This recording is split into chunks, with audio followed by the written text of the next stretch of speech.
আপনাদের মাদেরকে যারা চিকিৎসা করাচ্ছেন সবার এই অবস্থা হবে?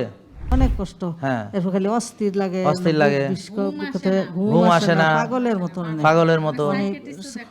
পাগলের ডাক্তার দেখাইছেন?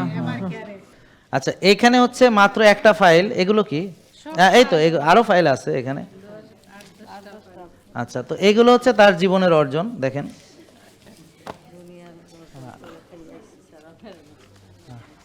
আমি কি বোঝাতে পারছি? বস্তা, তাহলে এই যদি ফাইলের ওজন এত হয় তাহলে ওষুধের ওজন কয় বস্তা হবে? হ্যাঁ, এই যে 10-12 পদের ওষুধ এখানে আছে। তো এরকম সে কত বছর ধরে ওষুধ খাচ্ছে বোন? 30 বছর। হ্যাঁ, তুমি বলো, উনি তো আর বলতে পারবে না। তোমার কি হয় মা? আচ্ছা বলো, মায়ের বয়স কত? এদিকে আসো। ওনার বয়স 65 বছর। কত বছর ধরে ওষুধ খায়? 30 বছর। হ্যাঁ, এরকম। আচ্ছা, প্রথমে তো 1-2টা ওষুধ খাইতেন, প্রথমে তো এতগুলো আসছিল না। আচ্ছা, তাহলে ডায়াবেটিস কত বছর? ডায়াবেটিস 12-13 বছর। 12-13 বছর। তা প্রথমে কি অসুখ ছিল মা? এই আমার খালি ঘুম হয় না। ও, টেনশন, ঘুম, তো দুশ্চিন্তা, মাথা, এগুলো ছিল। আচ্ছা, তাহলে কত বছর ডায়াবেটিস? 12 বছর। তা এখন ওষুধ 10-12টা। তাহলে মাত্র 12 বছরে ওনার এই যে দেখেন এগুলো অর্জন আরো আছে। এগুলো তো উনি এগুলো তো ফালাই দিছে অনেকগুলো। হ্যাঁ, তাহলে জীবনে ওনার অর্জন হলো কি এগুলা। কিন্তু উনি কি সুস্থ হয়েছে? না, ওই যে জিজ্ঞেস করেন আপনার কি কি কষ্ট বলেন তো মা? অনেক কষ্ট। তো বলেন কি কি কষ্ট? সত্যি পায়ের হাড় ক্ষয়ে গেছে, বেল বাঁধা, কোমরে বেল বাঁধা, তারপরে হাঁটতে পারি না, তারপর নামাজ পড়তে পারেন না সিজদা দিয়ে নামাজ পড়ে, অনেক কষ্ট। হ্যাঁ, এরপর খালি অস্থির লাগে, ঘুম আসে না, পাগলের মতো। পাগলের ডাক্তার দেখাইছেন? মাথা আগুন বার হয়, কান্দা মাথা। ডায়াবেটিসের কি ইনসুলিন নেন না ওষুধ খান? কতদিন ইনসুলিন নিছে, ওষুধ খাইছে, সবকিছুই করছে। আচ্ছা, প্রেসার আছে নাকি? প্রেসার আছে। ফ্যাটি লিভার আছে নাকি? প্রেসার আছে, ডায়াবেটিস আছে। ওকে, আচ্ছা যান। তাহলে আপনাদের আর এখানে বুঝছেন অনেক রকম সমস্যা, অনেক ওষুধ দিছে। এবং ওষুধ খেয়ে যদি রুগী ভালো হইতো তাহলে রুগীটা ভালো হইতো আরো অনেক বছর আগে।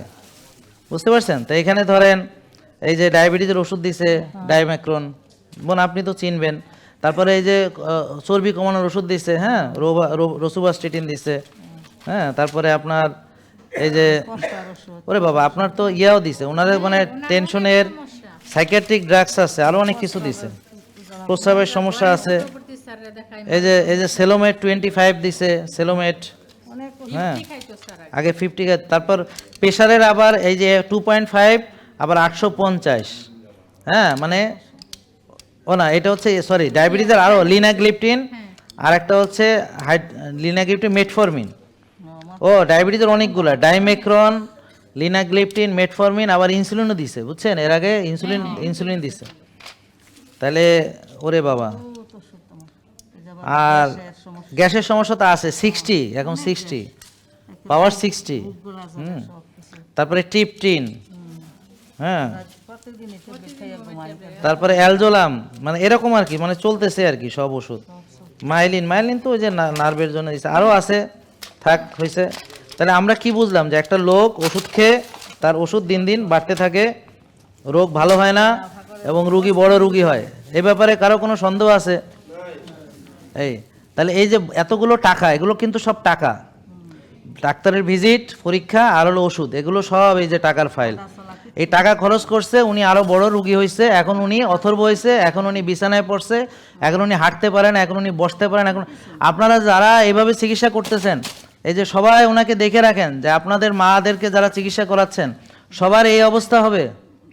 এবং ওনার ওই যে পুরো একদম মোষ উঠছে, আমার চেয়ে ভালো মোষ ওনার আছে।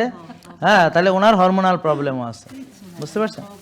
ঠিক আছে বোন, যাও আপাতত এখানে। ঠিক আছে, আল্লাহ ভরসা, দেখা যাক। আপনি মানেন, ইনশাল্লাহ ভালো হবেন। আল্লাহর রহমত করলে ইনশাল্লাহ ভালো হবেন।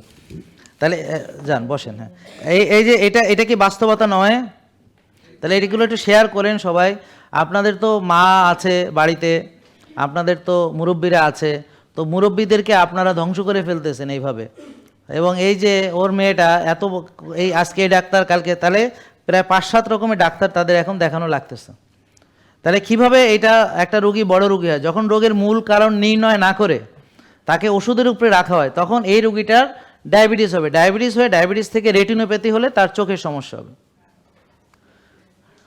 ডায়াবেটিক রেটিনোপ্যাথি হলে চোখের সমস্যা হবে, নিউরোপ্যাথি হলে নার্ভের সমস্যা হবে, নেফ্রোপ্যাথি হলে কিডনির সমস্যা হবে, বুঝতে পারছেন? তারপরে অ্যাথেরোস্ক্লেরোসিস হবে রক্তনালীতে, হয়ে হার্ট অ্যাটাক করতে পারে, ব্রেন স্ট্রোক করতে পারে, প্যারালাইসিস হতে পারে, হার্ট অ্যাটাক করলে রিং লাগতে পারে অথবা ওপেন হার্ট লাগতে পারে, বাইপাস লাগতে পারে। এছাড়া এই রোগীদের অ্যালজেমাস ডিমেনশিয়া, স্মৃতিভ্রষ্ট হবে, ভুলে যাওয়ার প্রবণতা তৈরি হবে, মনে থাকবে না, আর ব্রেনে চাপ মনে হবে, সব কিছু, ঘুম আসবে না, বুক ধড়ফড় করবে, কলিজা কাঁপবে এবং শুইলে ঘুমাইতে পারবে না, এবং সারাদিন ঝিমাবে কিন্তু রাতে শুইলে আর ঘুম আসে না, মাথার তালু জ্বলে, পায়ের তালু জ্বলে, শরীরে জ্বালা পোড়া, ব্যথা বেদনা, এবং ব্যথা বেদনা বিভিন্ন দিকে চলতে থাকে, শান্তি নাই। দেখেন, খেয়াল করেন, এছাড়াও তার থাকবে ফ্যাটি লিভার।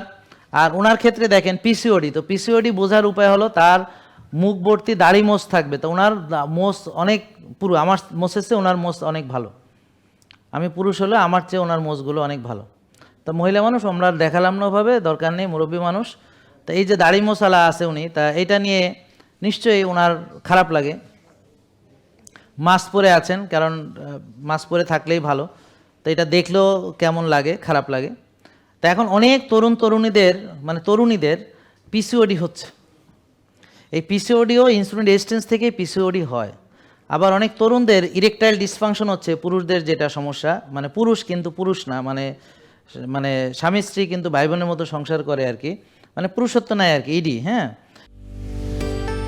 জেকে লাইফস্টাইল, ওষুধ মুক্ত সুস্থ জীবন।